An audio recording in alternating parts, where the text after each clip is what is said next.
Hello, I'm Barbara Ash and National Director of the Veteran Institute for Procurement. And welcome to Session 2 of VIP's Continuing Education Workshop Series on All Roads Lead to GSA. It's great to have you back with us. On Tuesday, Sam Lee gave an excellent presentation, and he set the stage by providing key historical data and insights on government spending trends at GSA. Today, we will hear directly from GSA leadership on how the FAR overhaul, which, by the way, is one of the most significant changes happening in federal procurement right now, will impact GSA procurement. The sessions in this series have been designed specifically for veteran business owners like you, giving you the opportunity to do a deep dive into key topics shaping today's procurement landscape. Our goal is simple: to empower you and your business to seize the opportunities at GSA and transform the way you compete and win. The Continuing Education Series is brought to you by the Veteran Institute for Procurement in partnership with the United States Small Business Administration. It is an extended training benefit for VIP grads, current applicants, and any veteran small business owner looking to maximize their business growth. For those considering our programs and are ready to take your business to the next level of growth, I want to highlight an incredible opportunity happening next month. As many as you know, VIP offers 6 specialized training curriculums. 3 focus on the federal procurement landscape: Start, Grow, and Advance. And 3 are sector specific. We have aerospace, international, and corporate. All programs are offered at no cost to veteran entrepreneurs, and they give you the tools you need to accelerate your growth. And here's what's on deck. Our VIP Advanced course is taking place next month. We only have a few spots remaining, and applications for our next VIP corporate in May is now open. These programs are offered just once a year, and applications are reviewed on a first-come, first-served basis. If you've been thinking about applying, now is the time. Don't wait another year. Visit nationalvip.org today to secure your spot. Now, I am thrilled and honored to introduce our speaker today, who is joining us from GSA to share his expert insights. Jeff Kosis is an innovative leader in acquisition and currently serves as Senior Procurement Executive for the General Services Administration, or as GSA, as we like to call them. His 3 key priorities are strengthening acquisition workforce, smart and effective buying, and fostering healthy industry relationships. Jeff is a voting member of the Federal Acquisition Regulatory Council, the FAR, where he advocates for acquisition reform, and he oversees Federal Acquisition Institute, supporting 180,000 civilian acquisition professionals. He co-chairs the Institute's Board of Directors, and he represents GSA on the U.S. Ability One Commission, which focuses on competitive integrative employment for individuals with disabilities. He is a recipient of the prestigious 2022 Presidential Rank Distinguished Executive Award, and Jeff previously created GSA's OASIS program and managed 25 multiple award schedules with annual sales exceeding $22 billion. This is your chance to hear directly from someone who's not just observing federal procurement, he's shaping it.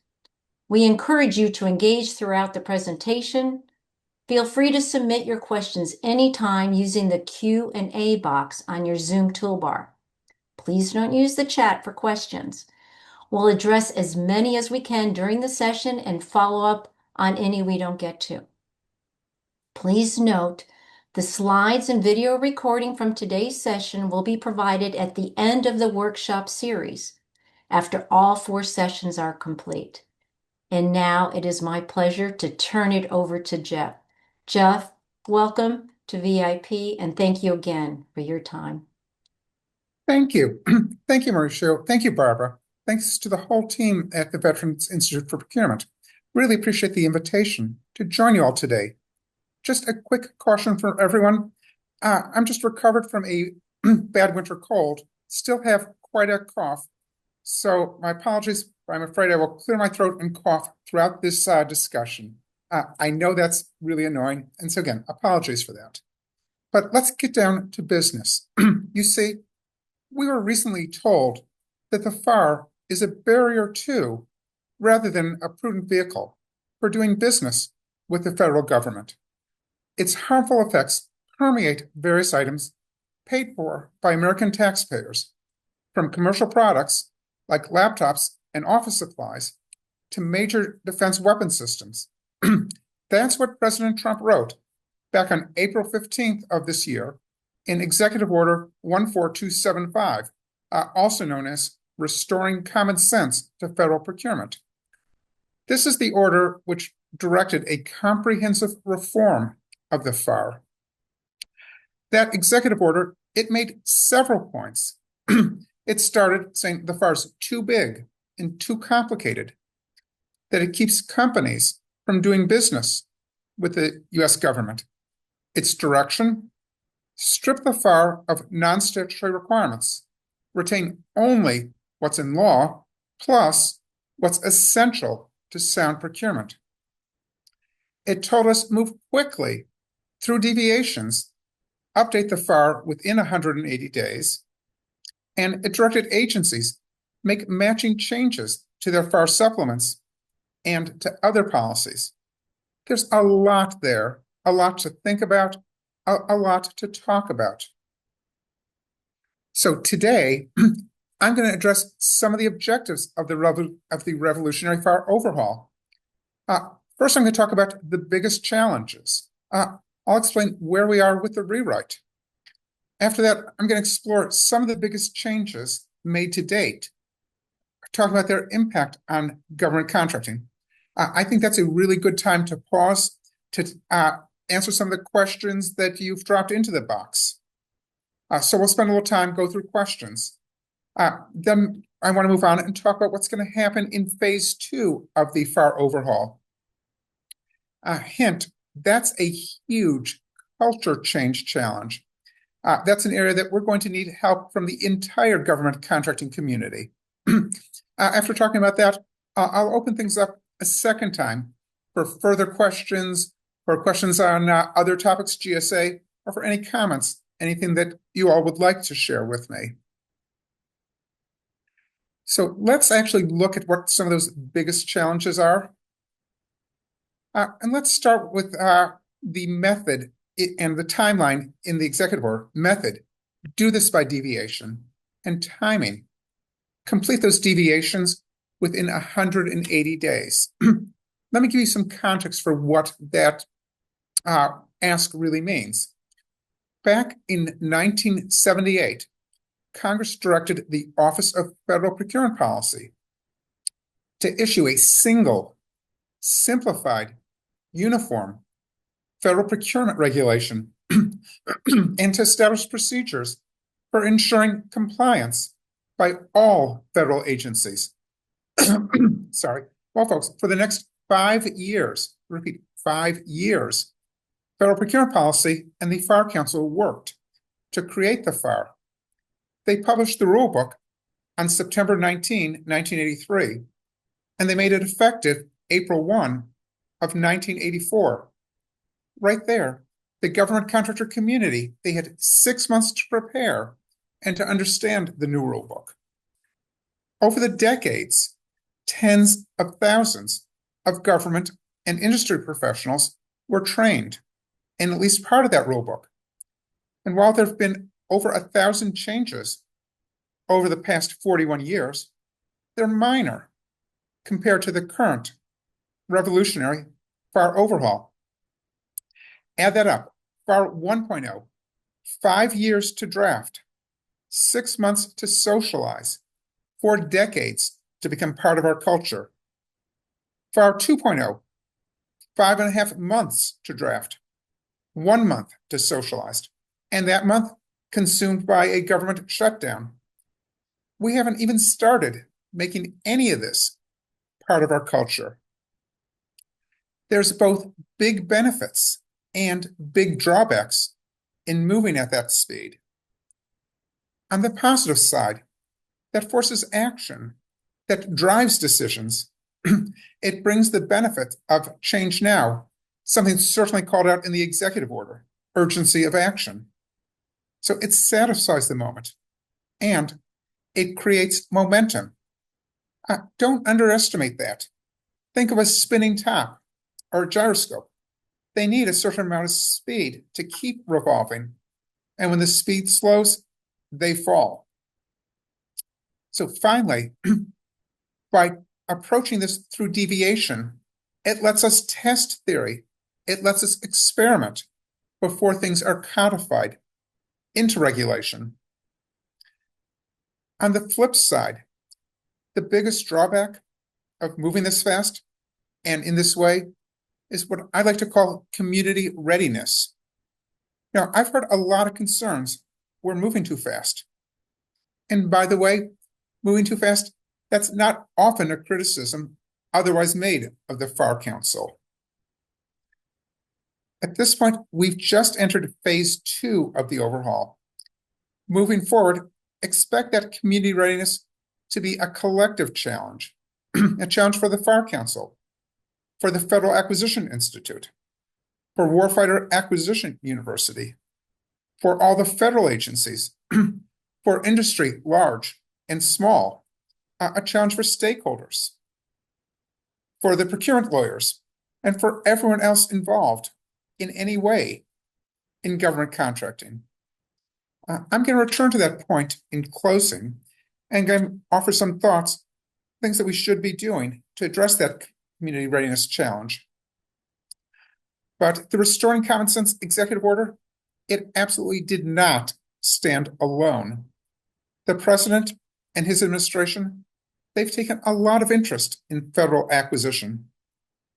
Since January 20th, my office has been tracking, and we're now at 59 executive orders, presidential memos, or OMB memos that are either impacting GSA acquisition or federal acquisition.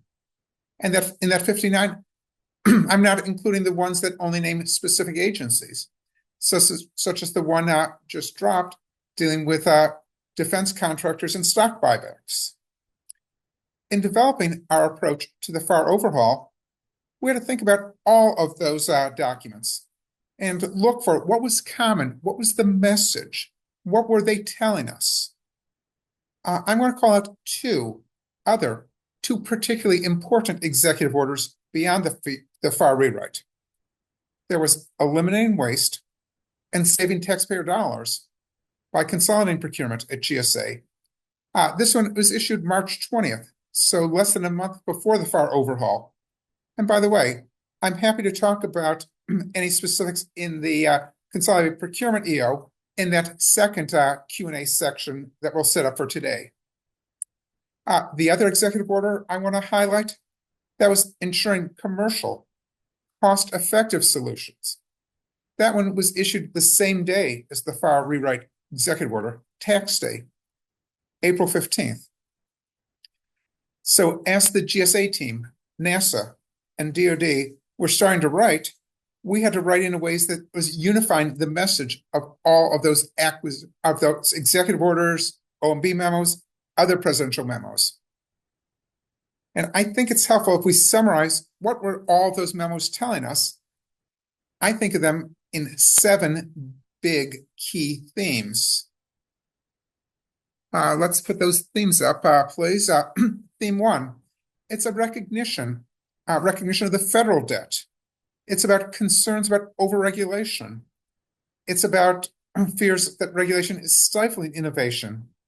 It's concerns about the size of government. There's a clear goal here. How is it that we can use acquisition policy to reduce prices? We want to pay less. How do we reduce the administrative cost? The cost of us of buying, the cost to you of selling. And how do we just reduce the total regulation? In other words, this theme, it's a theme about economy. Theme 2. This is all about the importance of speed. Historically, I'd contend our acquisition system long underappreciated, long underemphasized the value of time. To give you a simple example, right now, my agency, GSA, we're charged with a number of major construction projects, building courthouses, updating land ports of entry, and so forth.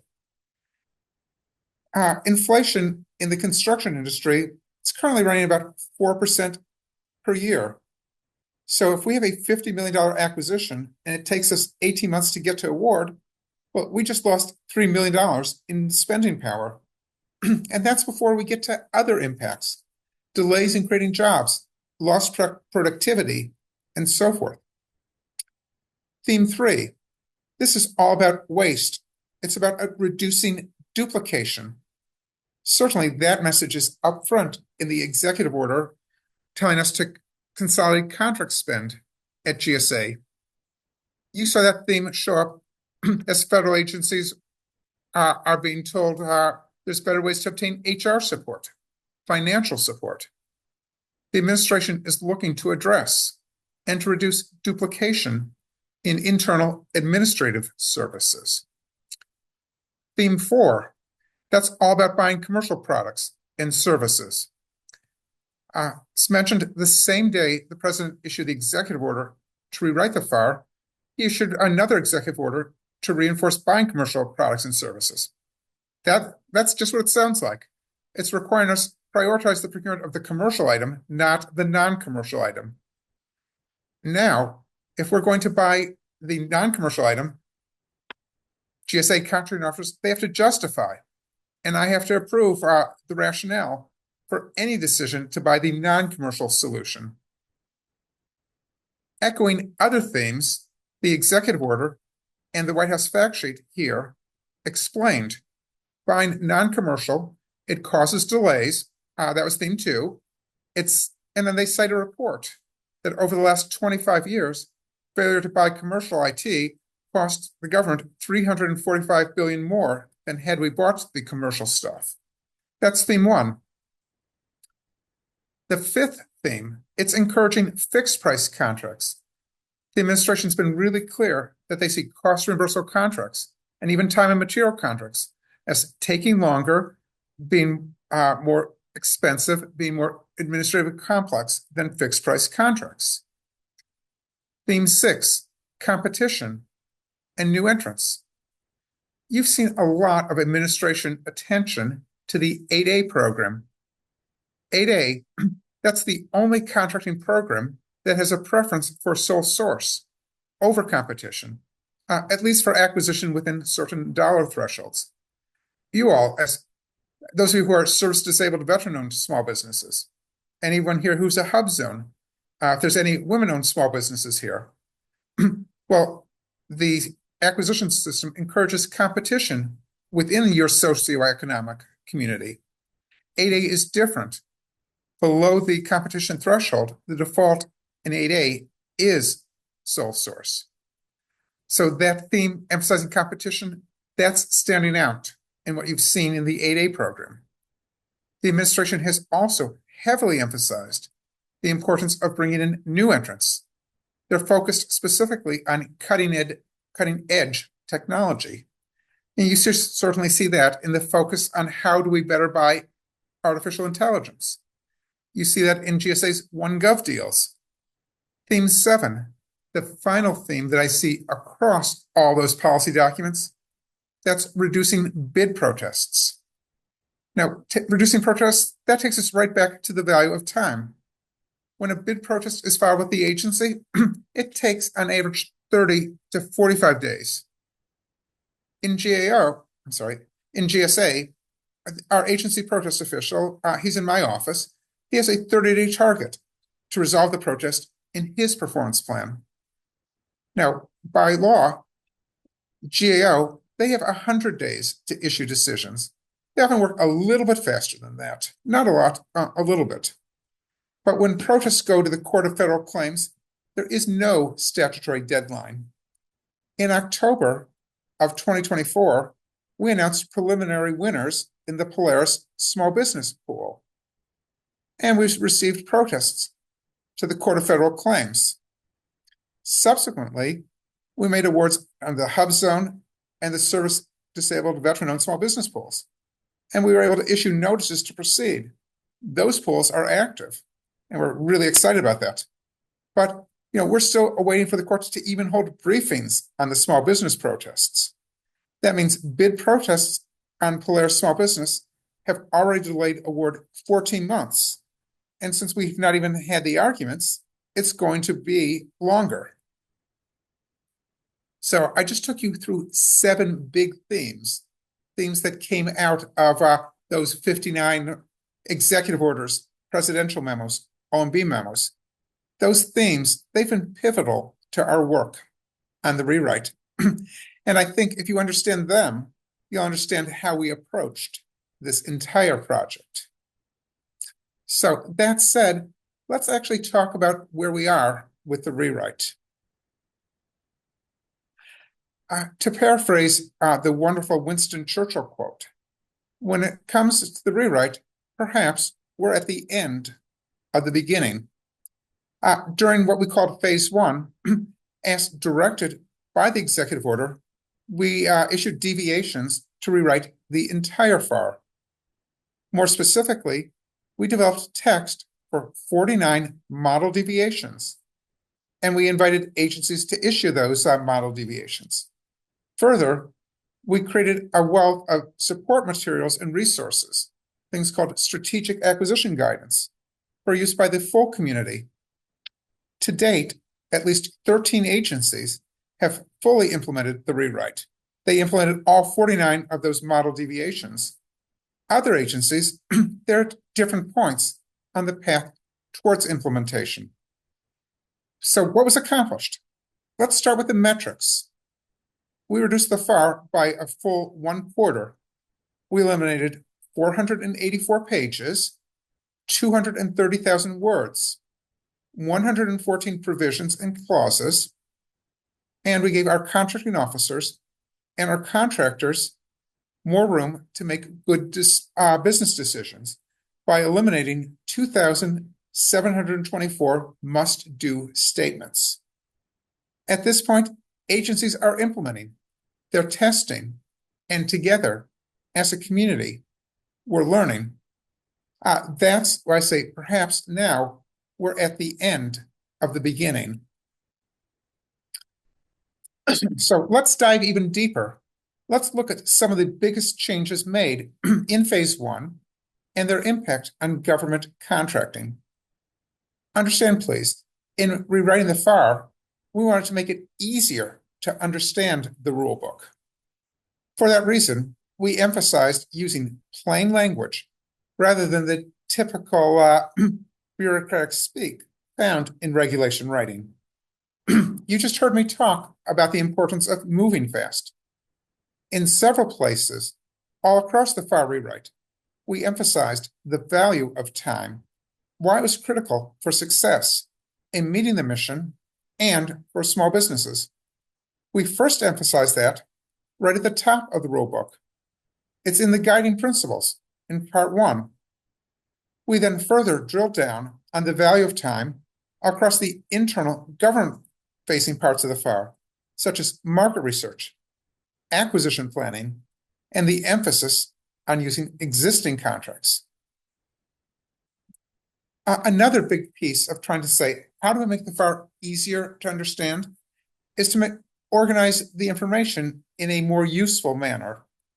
So we thought that through and concluded the best organization would be to follow the acquisition life cycle. So now, what you see in nearly every part of the FAR, we start with pre-solicitation activities. What are the actions that need to happen before we issue that solicitation? Then we move on and we address solicitation, evaluation, and award. Here, we're explaining what are the key requirements during the actual award process. We follow that up with post-award activities. We highlight key contract administration requirements for the government and for the contractor. It's built on the idea Policy needs to be available at the time of need.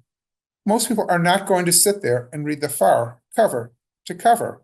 They're looking for information. How do I address the situation I'm seeing at this moment? In theory, by organizing the FAR in this manner, we're promoting a common understanding of requirements. What requirement applies at the current stage of that contract life cycle? This is probably also a decent moment to highlight the removal of those 2,742 must-do statements. Their removal, it was about empowering our contracting officers. It steps back from telling them how to do their job, and instead, we're giving them non-regulatory resources. We call it strategic acquisition guidance. So things that will be updated and changed quickly as practice craft changes. Resources to consider to help them through the process. So let's cover a few of the especially important changes and what they mean. Back in 1984, as I told you, that's when the FAR was born, we awarded contracts. The era of task order contracting, that didn't begin for another decade. That came along with the acquisition reform of the 1990s. Well, over the last 3 decades, bit by bit, task order contracting came to be a progressively larger share of federal buying. That's a move. It happened for good reason. On average, task orders are 50% faster, and they reduce administrative costs for government and for industry. Yet, because the FAR was written before that rise, it wasn't as clear on key issues in task order contracting.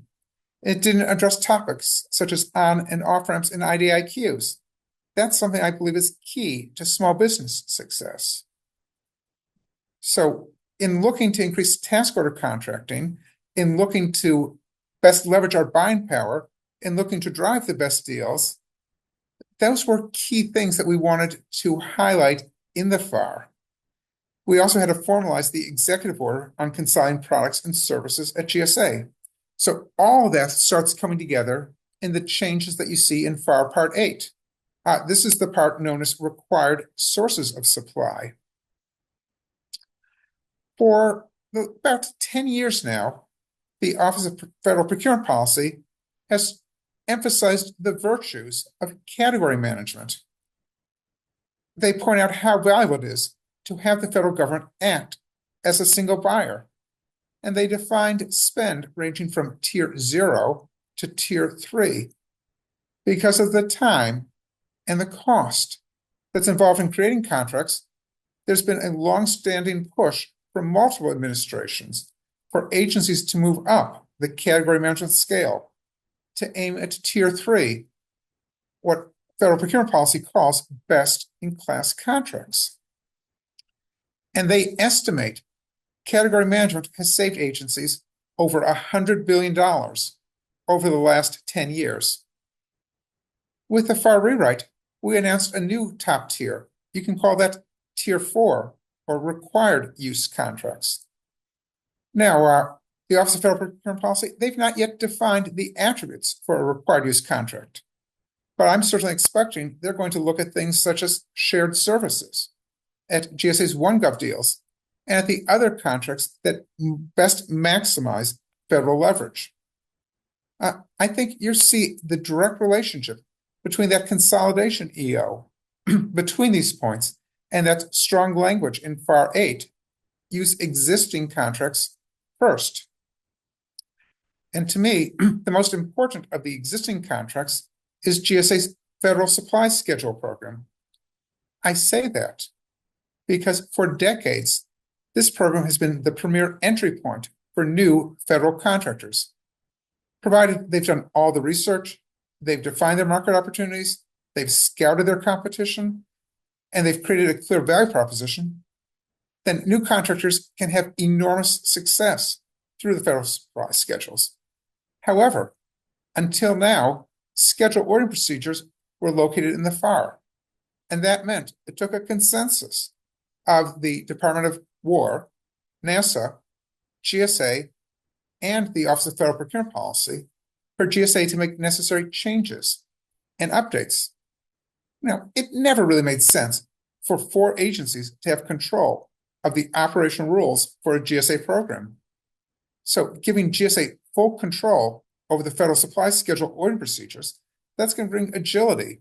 That's going to increase the value of federal supply schedule contracts. When we drafted new schedule ordering procedures as part of this, we simplified, we streamlined, we removed outdated process steps, we standardized how you obtain items that are not priced, and we clarified contractors can use schedule contracts as part of providing a total solution. We even removed artificial limits on blanket purchase agreements. So that's a lot of big changes in FAR Part 8. Let's stay with commercial items and let's move to FAR Part 12. I'd offer FAR 12 is one of, if not the most important part to the small business community, and it's now the home for everything commercial. Amongst other changes, we took an authority that was long hidden elsewhere, an authority to use simplified procedures up to $9 million. And we moved that into FAR 12, and we spotlighted it. We did so because this is a great way to save time, to reduce administrative cost, and to create more opportunities for small business. In these changes, we pushed hard for agencies to reduce time, to reduce data collection, to simplify evaluation of those contracts below $9 million. Now, we're clear that the more formal procedures in FAR 14 and 15, sealed bidding, contract-wide negotiation, they don't kick in until your contract's over $9 million. So those smaller contracts, the ones that are best suited for small businesses, they're now designed to move much faster with way less paperwork. So I mentioned FAR 15. Big dollar contracts, they're awarded under FAR 15, and they tend to be long, drawn-out affairs. Over the decades, we developed a lot of formalized processes and case law, all of which slows down acquisition, all of which adds cost, especially to small businesses. Now, this part of the FAR, it's titled Contracting by Negotiation, and we really tried to run with that. We got rid of the term discussions, we replaced it with negotiations to emphasize the purpose is to negotiate. And in some ways, that's been the single most controversial change. I find that interesting. I don't know that I fully understand why anyone is opposed to being loud and clear that we intend to negotiate when we use contracting by negotiation. But a lot of people are not happy with that. We made a number of vocabulary and definitional changes, trying to balance increased speed, fairness, and creating room for the contracting officer to pick the best solution. The new language on competitive range determinations, that's a great example. Here's our new definition of competitive range.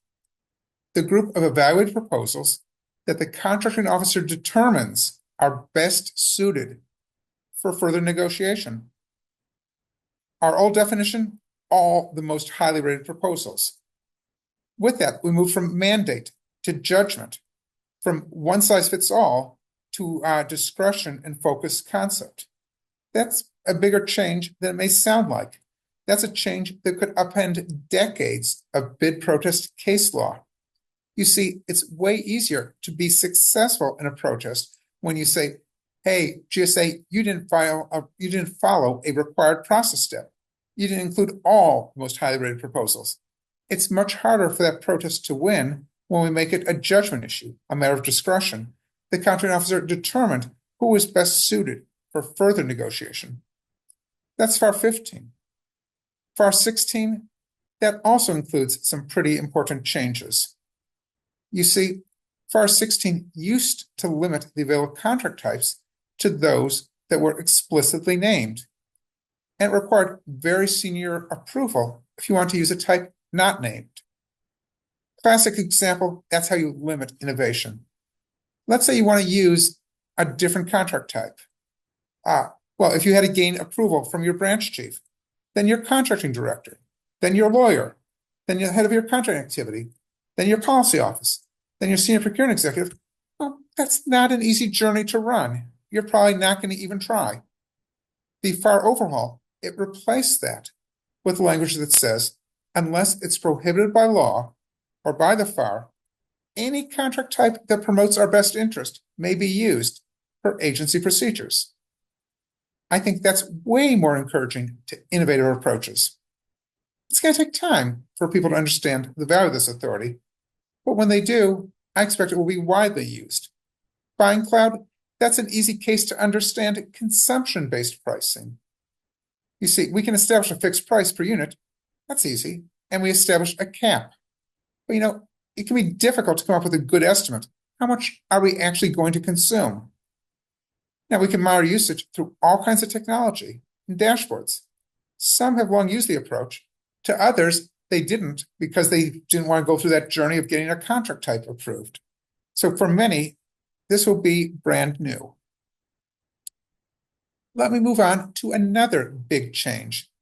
BPAs under the federal supply schedules, they've long been a great time saver.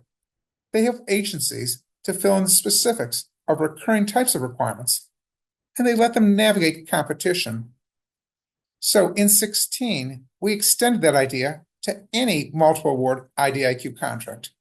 There's a bit of statutory complexity to parse, but I think we found a nice solution and supports the last big change in 16. You see, we added language. I had already mentioned the importance of on and off ramps. We see that as a key part of having a diverse vendor strategy under multiple award contracts. And now, for the first time, the FAR calls out the importance of adding new contracts through on-ramps, of increasing the total number of contracts during open seasons. We also emphasize the importance of removing, through off-ramps, underperforming contractors.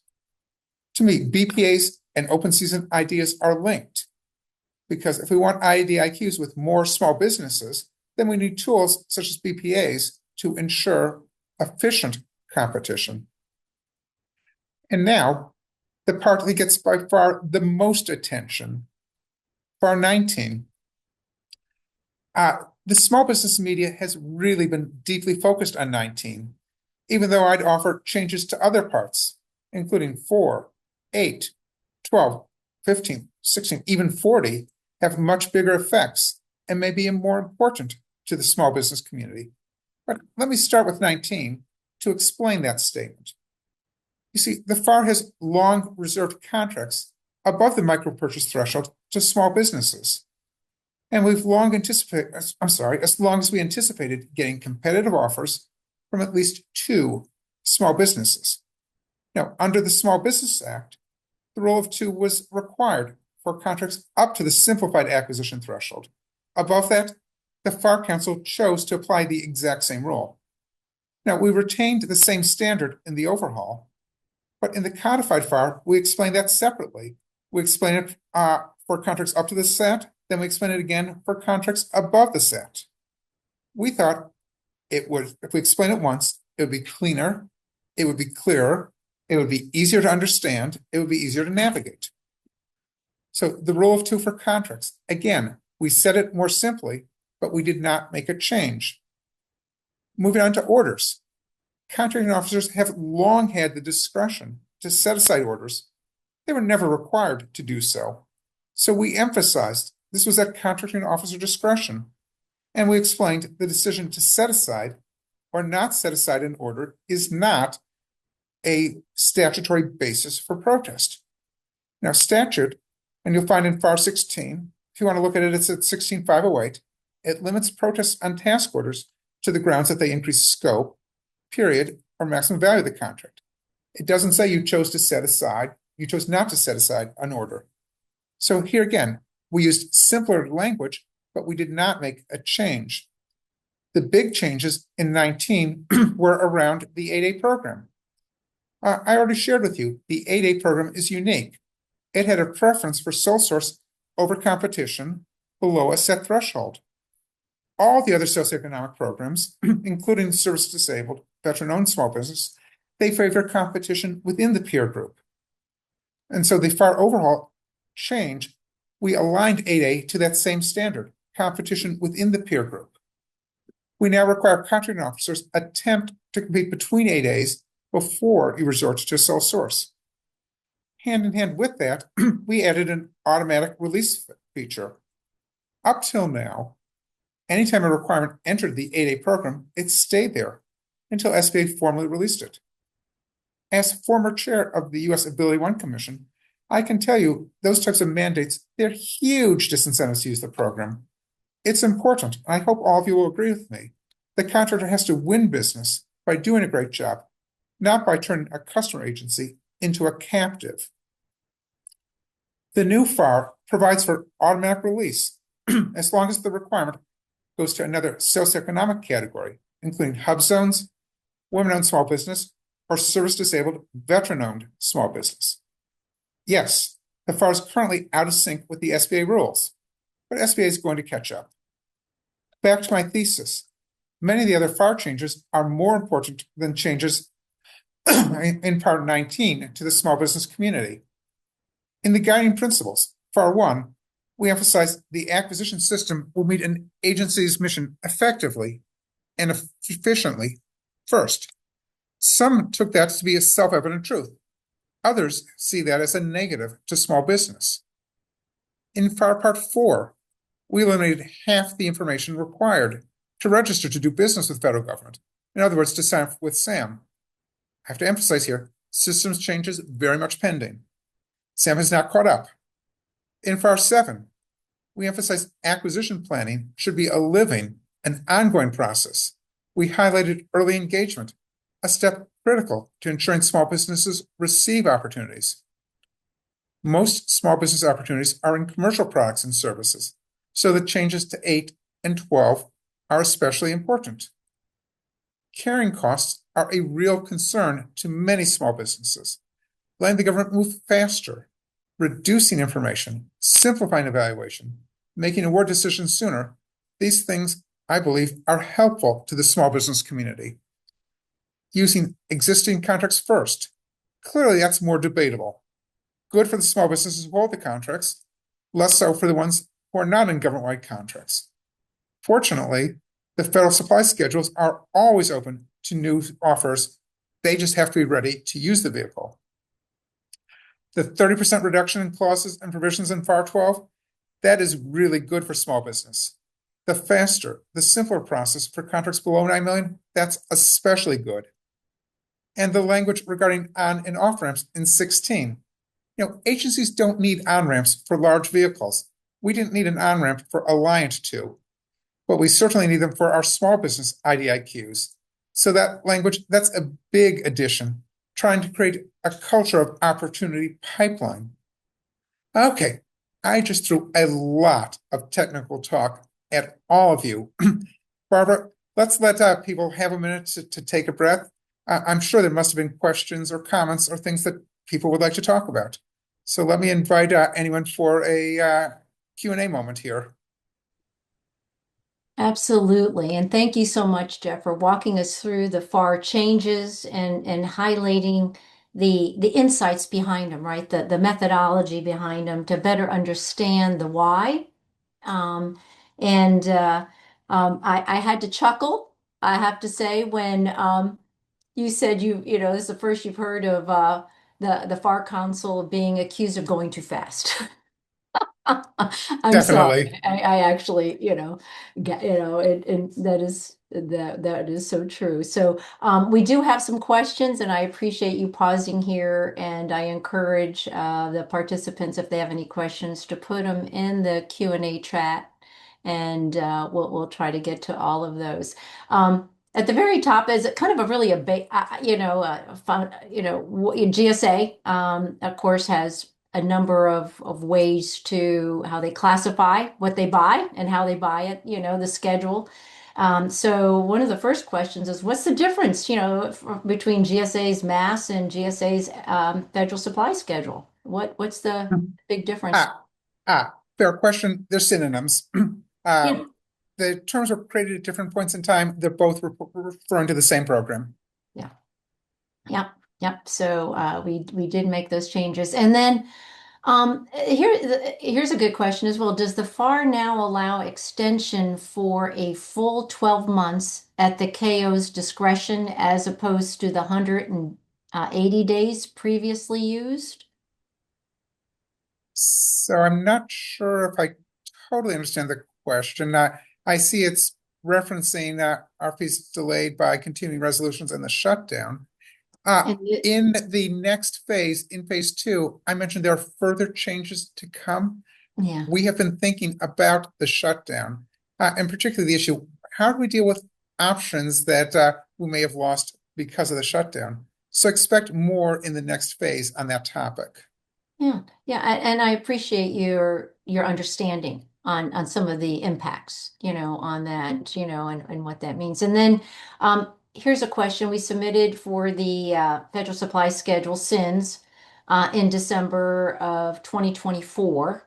In February 25, we received a request to use updated pricing worksheet complied and submitted again in March 2025. We waited some extra time because of the presidential election. However, we have not heard anything further.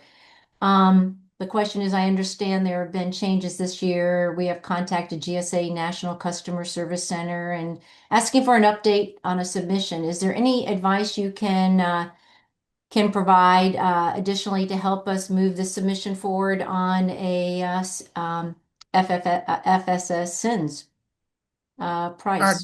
sure. GSA, in my office, we have a procurement ombudsman who helps to open some of the communication lines. Matthias, perhaps before the end of the seminar, you can drop the email to reach our ombudsman into the chat. Oh, that's great. Thank you so much for that, Jeff. It's always good to know, where do you go when you're not, sure, and you're trying to get things moving forward. Thank you. Um, I'm not sure what this federal supply schedule RFP 7, a bunch of numbers, but there wasn't a question. I'm going to move on and see if Jeff Kelly can clarify that. I don't understand that question. I don't know if that means anything to you. Just a long RFP number. Uh, uh, this question about 65 to, I mean, those are the schedules that are managed by the Department of Veterans Affairs. So I'd have to refer you to VA to get any specifics Yeah, on what's going yeah, on for those. yeah, yeah. Thank It you. is the same program. They operate under a GSA delegation, but that is something you'd have to take up with the VA. Yeah. And on that note, I know there was another question in here about the VA. It might be helpful since this is, not that VIPs only do business with the VA, but they are veterans and is the Veteran Institute procurement. Curious. It would be helpful just quickly your relationship, what you just mentioned under how the GSA and the VA work together, but yet are separate. That might be just if you could summarize that. Sure. GSA has the statutory authority to run the federal supply schedules. It's one of the key authorities, and we drive much of the policy, much of the innovation, including the new ordering procedures from that authority. We are by no means the expert in healthcare. We don't have a lot of knowledge about pharmaceuticals, medical services, and those kinds of things. So GSA delegated authority to VA to run federal supply schedules for medical pharmaceutical types of things. That's the only agency that we've delegated authority to run schedules to. Now, VA has to use our regulations, our policies, and we're working with them to bring them more and more into GSA's tools. But VA runs the program day to day, makes the decisions. They just do that within our policy ecosystem. Great. Thank you. I think that's helpful just to kind of set the stage as to how you support each other, right? And play to your strengths, quite frankly, right? Mm-hmm. Yeah, great. Thank you. And so that the next question, is how can we help your agency GSA reduce healthcare shortages as a staffing company? So um, I don't know if you want to respond to that. I'm not sure if we can get down to that Uh, healthcare. so again, GSA doesn't really play in healthcare. That's not our swim lane. I very lightly mentioned category management. Yeah, Department of Veteran Affairs and Department of War are co-managers for the healthcare category. So all those are much better addressed by VA. yeah, yeah. Thank you. Is there a set of instructions on how to update SINs and GSA, and where should we look to access that information? Okay, updating the SIN, if you're talking about the description, what is the special item number? How does it work? That's an internal GSA business process. If you're What you're asking is, how do I modify Update? my contract?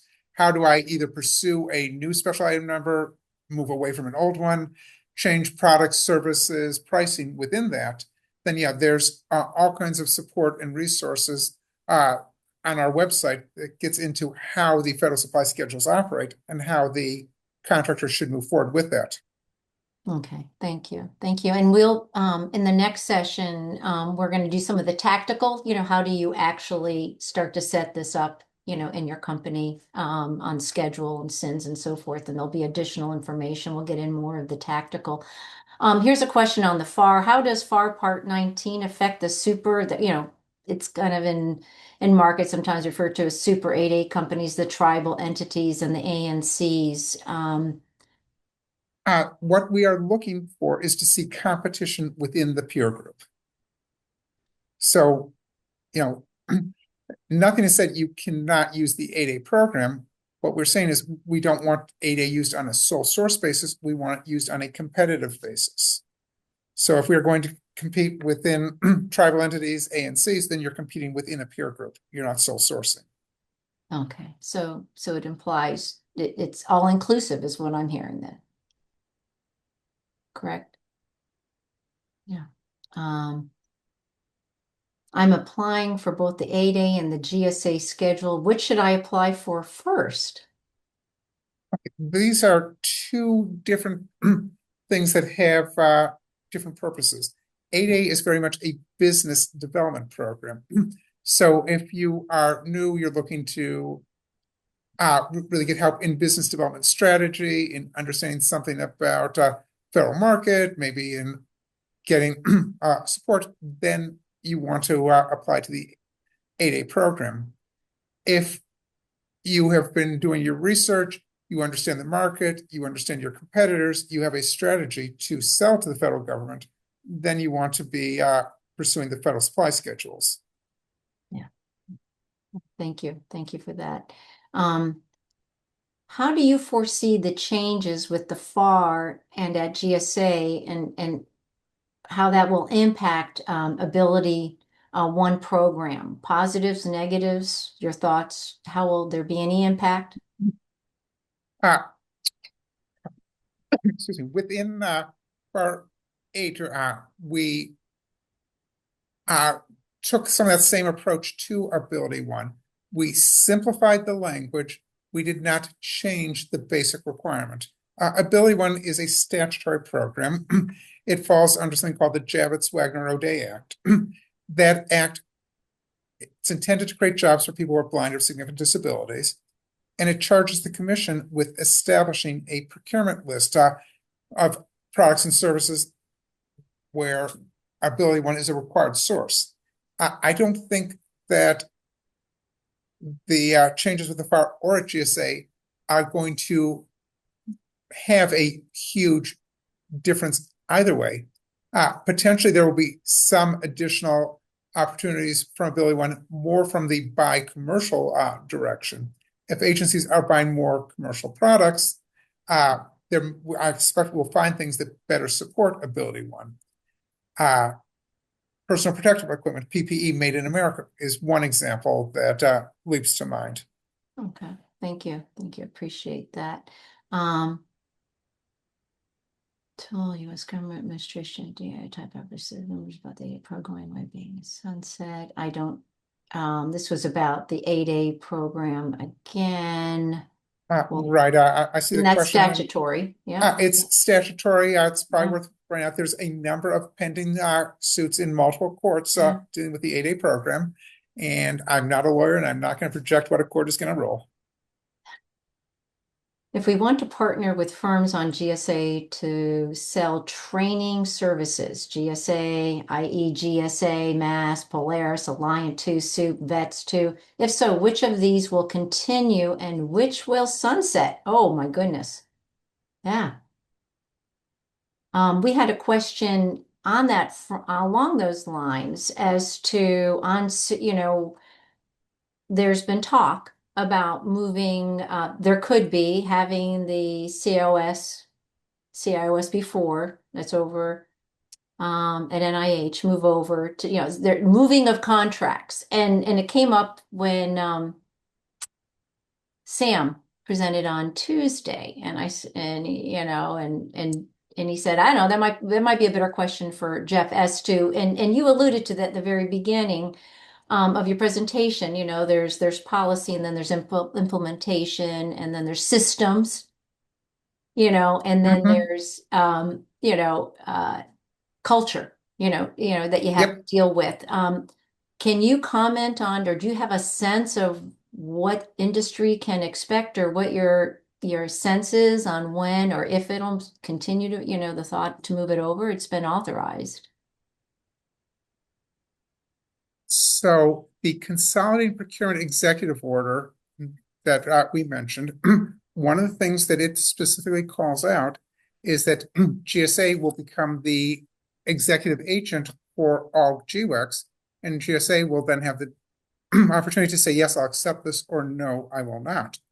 Behind that, there's an OMB memo that provides further direction to GSA as to how to evaluate, how to get ready, what information to submit to OMB for them to move through and make that designation process. So what that leaves GSA to do is look at the specifics of SOUP, look at the specifics of NITAC, work closely with those agencies, and then say, yes, this makes sense for GSA to take over and we will work together on a transition strategy, or no, it does not make sense. My boss has been pretty clear that GSA sees a lot of value in SOUP and wants to work closely with NASA on a transition plan so that SOUP remains a major player in the GWEX space. But working on a plan and completing a plan, there are different points. We do not have an agreed on plan. We are having good conversations.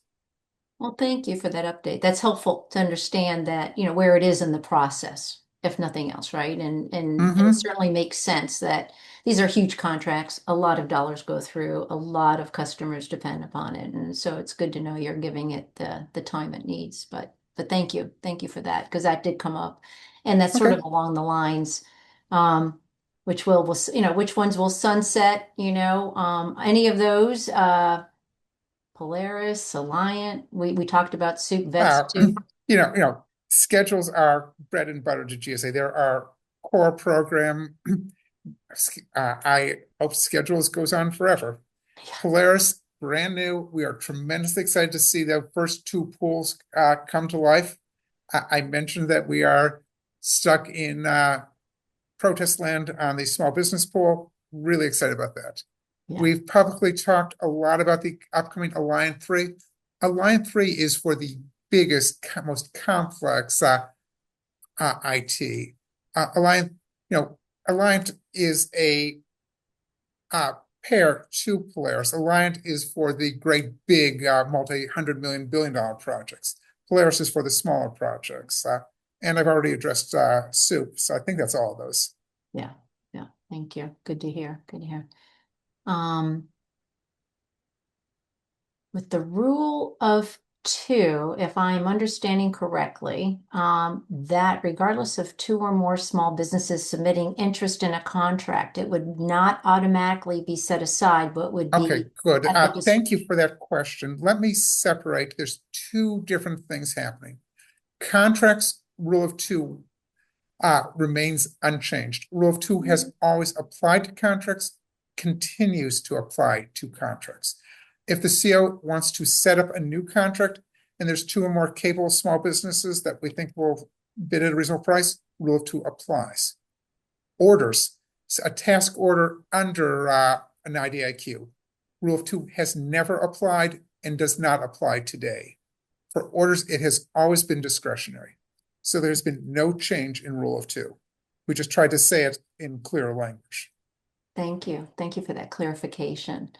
Are there materials available to help small businesses assess their readiness for the Oasis contract and prepare a bid if they proceed? Um, I know Brian Friel coming up on session 4 will address that, but certainly any thoughts you have. I am more than happy to kick that to Brian.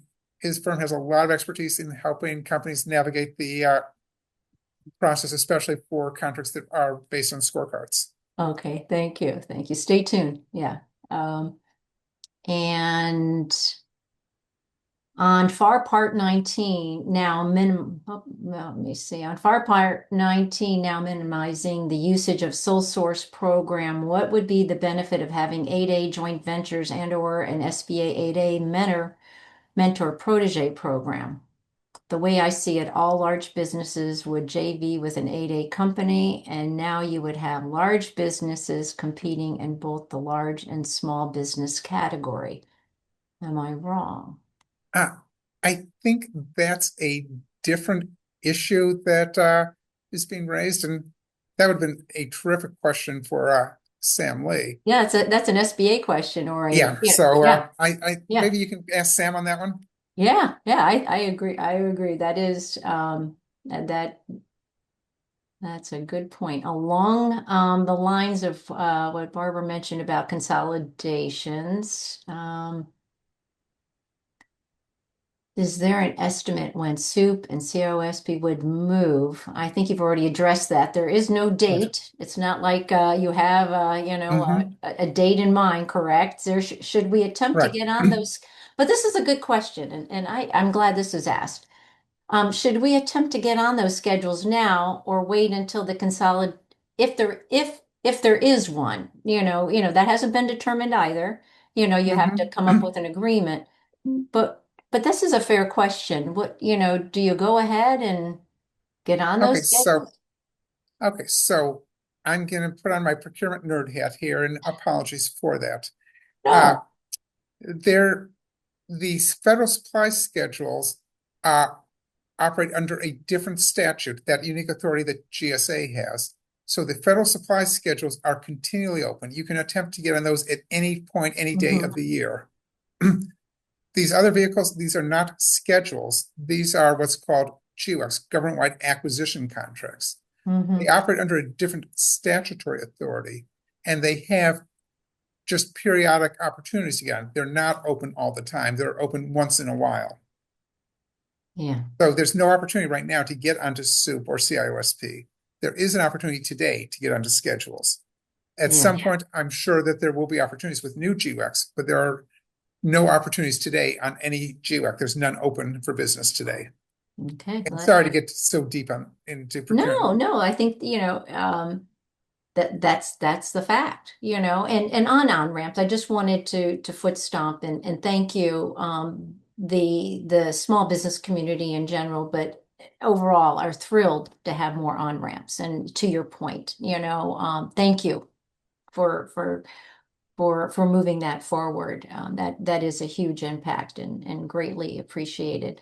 Um, Let's see, on the 8A release requirement for follow-on set-asides, is there a time frame for release concurrence from the SBA?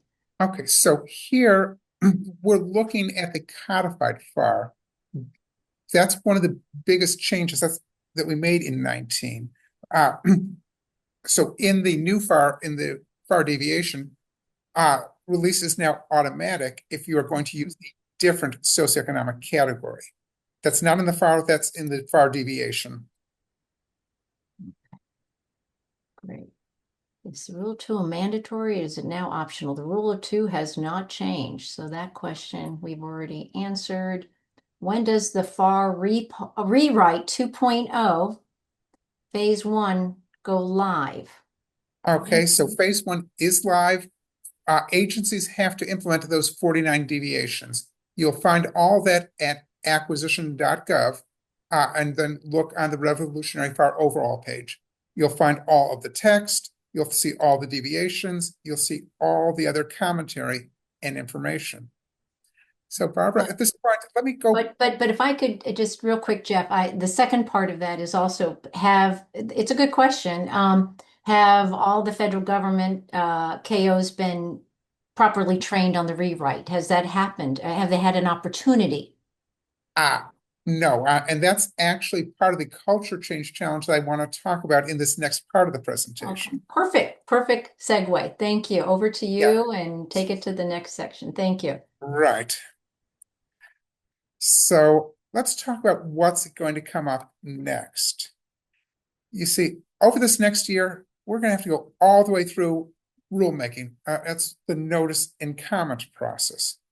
What you'll see is we will issue several proposed rules. We're going to seek to finalize those and have all that done by the end of December. Now, when we get to those proposed rules, they're going to start with the new text, the text and the deviations. But there's going to be changes by the time we ask for your comments. There's going to be some changes because we already got great feedback in phase one. There's going to be some changes because there were ideas that needed further vetting. We talked about one of those with the shutdown. There's going to be some changes because there's some things that really weren't appropriate to do via deviation that require rulemaking. There's going to be some changes to fix drafting or citation errors.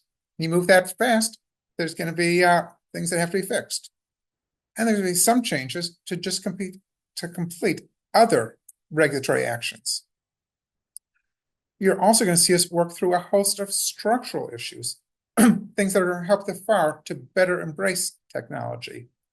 So clause selections, fill-ins, moving away from clauses incorporated by reference. That's but 3 examples where policy-related technology is going to help us address pain points in the acquisition lifecycle. And folks, hang on, because phase 2 is not just about the FAR. We go back to what that executive order told us. Agencies, including mine, including GSA, we have to review our FAR supplements, our internal policies, and make corresponding changes. So let's talk about what that means for GSA, because we recognized over the years we developed too many layers of acquisition policy, layers that were designed for a previous organizational structure, but they don't fit who we are today. So today, our FAR supplement, the GSAM, it's about 500 pages. Then there's another 300 pages in policy from my office. Then there's another 130 pages, 500 pages that apply just to the Federal Acquisition Service. Then there's another 70 policies, another 500 pages that apply just to the Public Buildings Service. Then we've got 1,000 pages of policy in leasing. And then we have policy at the portfolio level within the Federal Acquisition Service, policy specific to IT category, or to travel transportation, or to general supplies and services, or to professional services. We have regional policy within our Public Building Service. So if I can create a new verb, we're going to RFO the GSAR, our FAR supplement. And that's going to be part of a bigger effort to streamline, to roll back, to reduce all of these layers of policy. So codifying the FAR, overhauling the FAR supplement, removing layers of policy, that's a big job. That's a big cultural change challenge. And I just talked GSA policy. Other agencies, they're going to be updating their own supplements as well.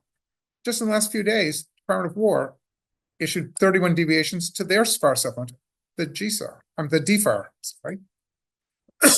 So with all that change happening, even more than the first phase, we need the entire government contracting community. In the guiding principles, we emphasize empowerment of the contracting officers. You heard me mention that a couple of times. Now, it's easy to say, hey, contracting officer, poof, you're empowered. It doesn't work that way. It's actually way harder to have our contracting officer feel that sense of empowerment, because culturally, we're just not there. It's not credible to make this statement when nearly every page of the rulebook tells them how to do their jobs. So not only did the rewrite remove those 2,700 must-do statements, but we emphasize discretion. Now, we understand workforce empowerment, it's meaningless if it's not backed up in cultural change, in training resources, in support. And that's why the creation of what we call strategic acquisition guidance, that may be the single most important change. Just as the current FAR is divided into parts, the guidance is divided into three areas. One, there's the FAR companion. It highlights the discretionary, not mandatory, discretionary practices for the working contracting officer. Two, the practitioner albums, they amplify the FAR and the FAR companion through use cases, through deeper dives. For the first time, there's a single home to communicate and to share good practices across the workforce and with all of you. There's one thing you want to look at, it's the practitioner albums. And then three, there's the category management buying guide. That's about sector-specific buying tips. That's about navigating those government-wide contracts. It's your government-wide category management solution finder. Because all this is non-regulatory, it can regularly and more easily be updated. The information here, it's not just for government, it's open, it's deliberately open, it's purposefully open to the entire community. We want our partners to see this, to comment on it. We want you to know, to understand our thought process. We want you to know how we're planning on teaching our workforce, planning on teaching. We want you to understand the changes we're after. We want you to recognize increased discretion, the focus on speed, on savings, on competition. Today, I opened with the president's words. The FAR has been a barrier too, rather than a prudent vehicle for doing business with the government. We're changing that. In 180 days, we cut the FAR by a quarter. We eliminated 250,000 words in those 2,700 must-do statements. We moved from telling contracting officers how to do their jobs to empowering them to make smart decisions. But changing regulations, it doesn't change culture. It doesn't prepare the government to buy differently. It doesn't prepare you all to sell differently. But these aren't policy issues. And over this next year, we're going to see bigger and more sweeping changes as the FAR is recodified and as the supplements are RFO'd to harness, to streamline, to bring in new entrants, to buy commercial solutions, to move faster, to reap savings, to reduce protests, to regulate. Those are big goals. Those are goals that take the entire government contract community. And so anywhere I'm speaking, where there's government attendees, I urge them on the importance of scheduling RFO training. I show them where the resources are and emphasize their workforce. They're not current on this yet. It's moving too fast. We did all this in 5.5 months. We had a month to get people ready and we hit a shutdown. So no, the workforce doesn't know yet, isn't ready.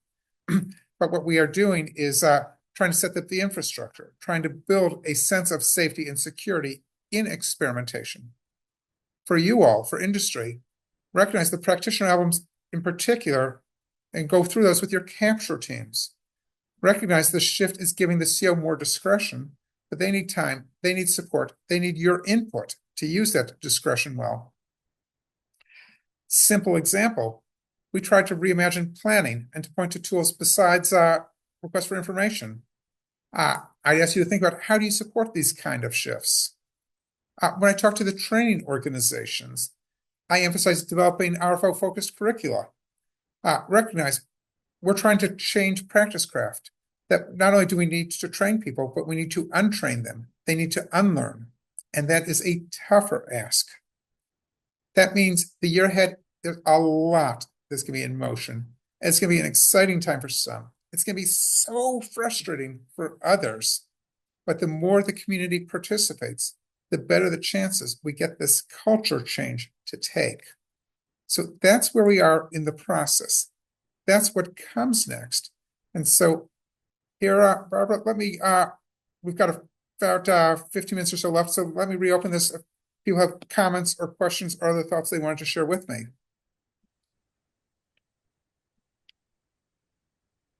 Thank you, Jeff. And I appreciate you emphasizing that you can, change policies, rules, but cultural change is not as definitive, and you can't declare victory and done until you bring people along and give them permission.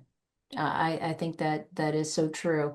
and my experience as well. So we do have, please put your questions in the Q&A chat for us, please. And as we have a few more minutes, we'll get to as many as we can here, Jeff. Absolutely. Yeah.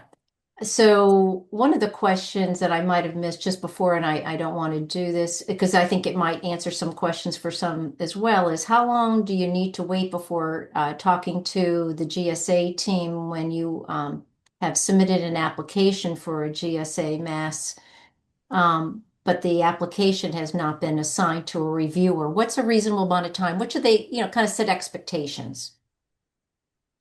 I believe that you should be hearing something within 60 to 90 days. And if you're not, you should be following up. Okay, thank you. That's just good guide. Thank you. I appreciate that. Um, and then can you please let us know if these recent revisions to the FAR include revisions to the GSA Mass Startup Springboard program? If so, did it lessen the onboarding requirements for small businesses and startups? Ah, GSA is implementing the FAR changes in the master's solicitation for the federal supply schedules. So yeah, we have taken a lot of our requirements out of the schedule solicitation. That's great. That's great. And I love the Springboard program. That was that was several years ago, but Yep. great. Yeah, thank Yeah, you. great work by our IT category team. Yeah. Absolutely. Yeah, excellent, excellent. And so if we want to partner with firms on GSA to sell training programs as a subcontractor, would we submit a complete application on GSA or wait, or what is the best path? If you're looking to partner subcontract, go talk to those companies that you want to work with. Yeah, You great. don't work with GSA at all, work with the company. Yeah. Is the VA delegation the same as soup? So this one, is the VA delegation the same as soup with No, NASA to get on a no. delegation? The delegation with VA talked about, we gave VA authority to run their own portion of the federal supply schedules program. We said, hey, VA, you're the expert in healthcare. You can go Yeah. run the schedules for healthcare. We have not given any other agency authority to run any part of the federal supply schedules.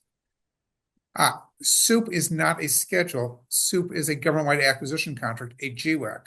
It's under separate legal authority. Yep. Then here's one again. The federal supply schedule has IDIQ that small businesses can bid on, and the current GSA federal supply schedule for the VA community care will expire in September. This year. Do we expect an open opportunity before or after the expiration date? Do you get into that, or do you deal with the VA on that? That is a VA question. Okay. I don't believe that the VA community healthcare is a schedule. It's some other contract type. Yeah. So I think we need to figure out what contract it is, but that's a question for VA. Yeah. Yeah. Um, I do not see any other open questions, but I have a question. If I Or, of could just real quickly, course, in when you were presenting, on the negotiations, I thought that was very interesting, and I really appreciate you explaining. Like, why would it be a surprise that negotiate discussions are out and negotiations are in? And and you said a lot of people surprisingly are unhappy about that. And I was just wondering if you give me an example of who's unhappy. I don't know that it's fair to start attributing individual Okay. comments or where they Yeah. came from. Yeah. But, Yeah. there's a lot of people who are very comfortable with the current language. There are people vested in how Yeah. things work. There are people who are very successful at using the system to push a cause, an issue, something else. Hmm. And when we are appending much of that, we're making people, I think, a little more uncomfortable. Yeah. Yeah. Well, change, not everybody is, it could, like you said, upset, something that they've mastered or understood.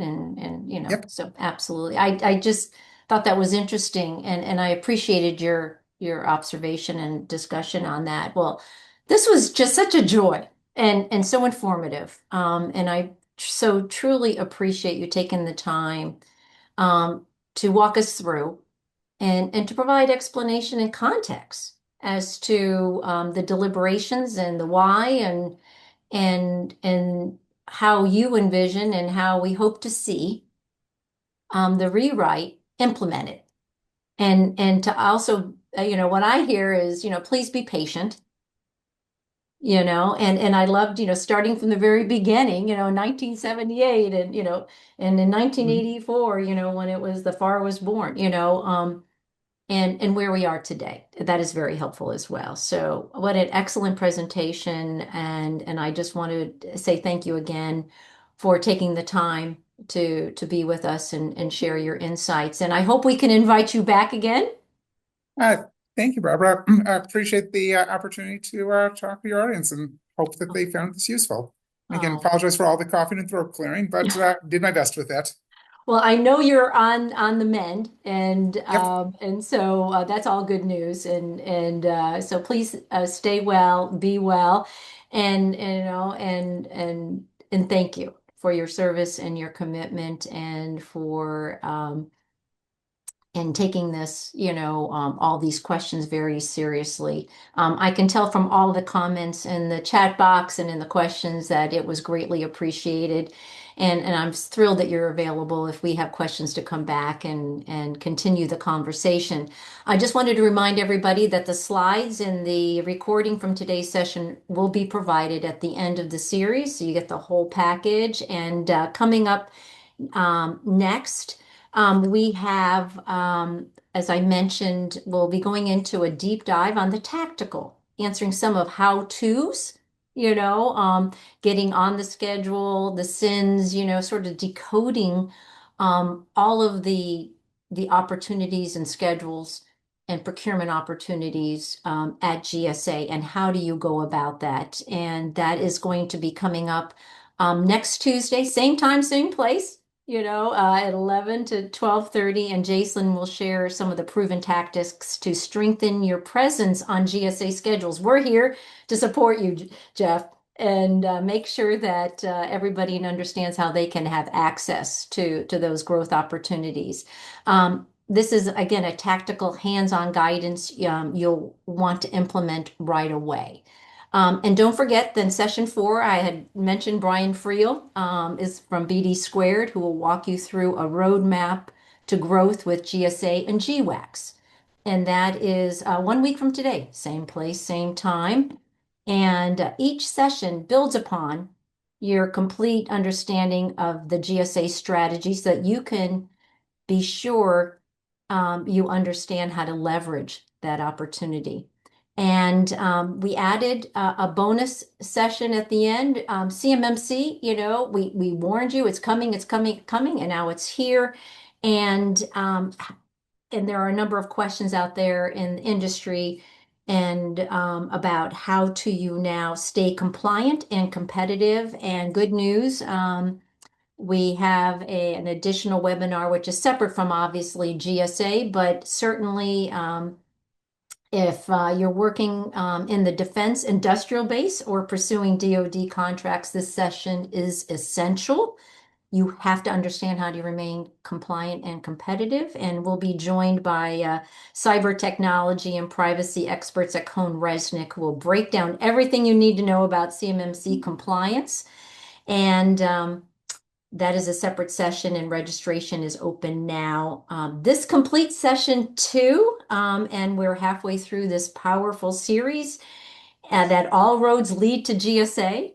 And thank you for being here, for your engagement, and for your commitment to growing your business. We'll see you on Tuesday, January 13th for session 3.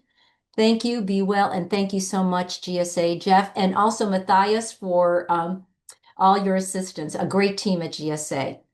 Thank you again. Take Thank care. you all. Bye bye. Bye bye.